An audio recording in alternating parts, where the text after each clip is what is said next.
MV26 क्षतिग्रस्त परिवार को निज पक्षर 1.77 लाख सहायता देले पूर्वतन मंत्री अरविंद ढाले।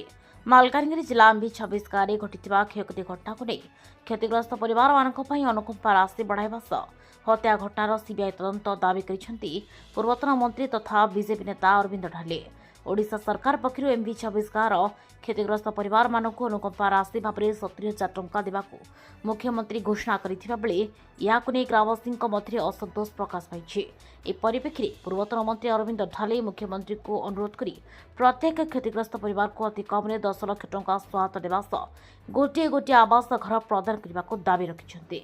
या सह श्री ढाले निज पक्षर सहानुभूति सूचक भाव में पुत्र असीम ढाली हाथ में MV26 गाँव क्षतिग्रस्त परिवार मानकू मोट 1,77,000 टंका सहायता राशि प्रदान करते।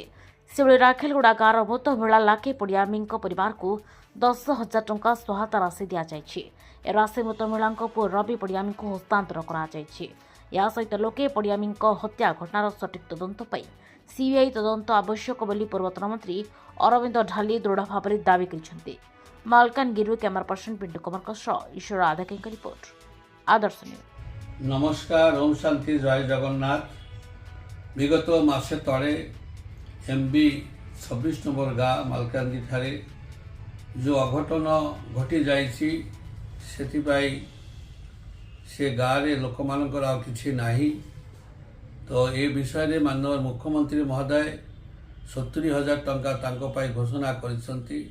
माननीय मुख्यमंत्री महोदय को निवेदन करी जे कम से कम 70,000 नुहे ता गोटे आपन दया करी टिके बढ़ई करी सर्वनिम्न गोटे परिवार को 10 लाख टंका और गोटे प्रधानमंत्री आवास योजना घर दियंतु।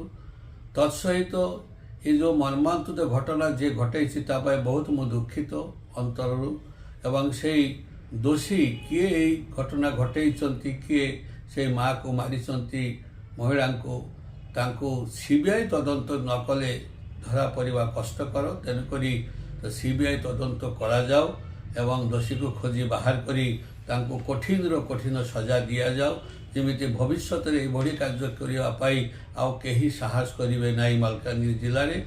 एवं से मोर अनुरोध आपण अनुरोध को रक्षा करी यही जो एक्स ग्रासिया दौरान पुनर्विचार करेंगे बोली आशा करुच्ची।